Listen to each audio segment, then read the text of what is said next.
أعوذ بالله من الشيطان الرجيم.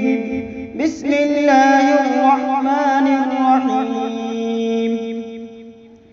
ويسألونك عن الجبال فقل ينسفها ربي نسفا فيذرها قاعا صفصفا لا ترى فيها عوجا ولا أمتا يومئذ يتبعون الداعي لا عوج له وخشعت الأصوات للرحمن فلا تسمع إلا همسا يومئذ لا تنفع الشفاعة إلا من أذن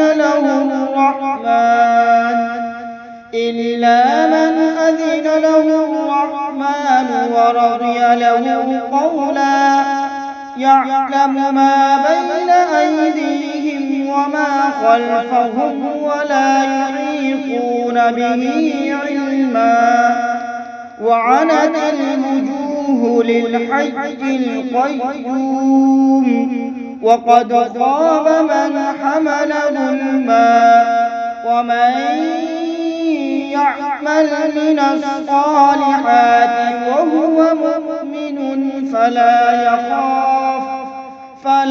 يخاف ظلما ولا هضما.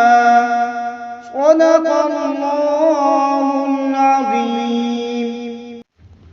ترجمہ سورہ طٰہٰ آیت نمبر 105 تا 112 میں اللہ تعالی ارشاد فرماتے ہیں، لوگ تم سے پہاڑوں کے بارے میں پوچھتے ہیں کہ قیامت میں ان کا کیا حال ہوگا؟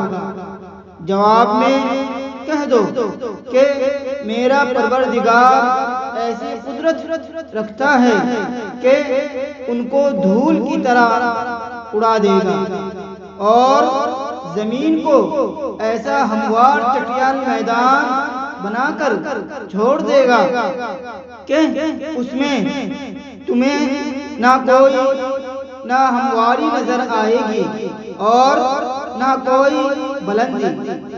اس دن سب کے سب ایک آواز دینے والے کے پیچھے اس طرح چلے آئیں گے کہ اس کے سامنے کسی کا کوئی ٹیڑھا پن نہ رہے گا.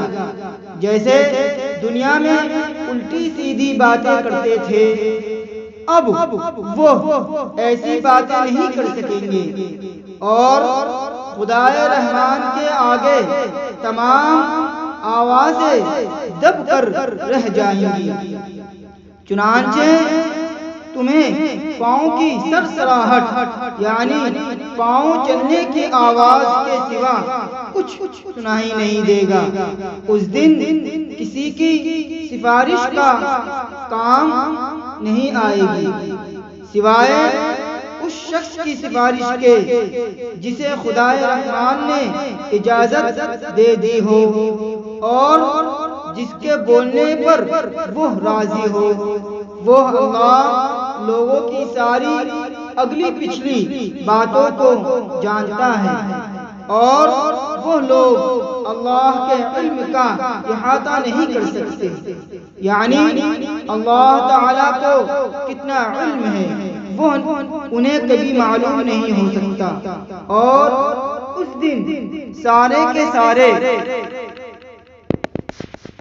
چہرے ہمیشہ زندہ اور باقی رہنے والے اللہ کے آگے جھکے ہوئے ہوں گے اور جو کوئی ظلم کا بوجھ اٹھا کر لائے گا وہ ناکام ہوگا اور جس نے نیک عمل کیے ہوں گے جبکہ وہ مومن بھی ہو تو اسے نہ کسی زیادتی کا خوف ہوگا اور نہ کسی حق تلفی کا، یعنی ایسا شخص کامیاب ہو جائے گا.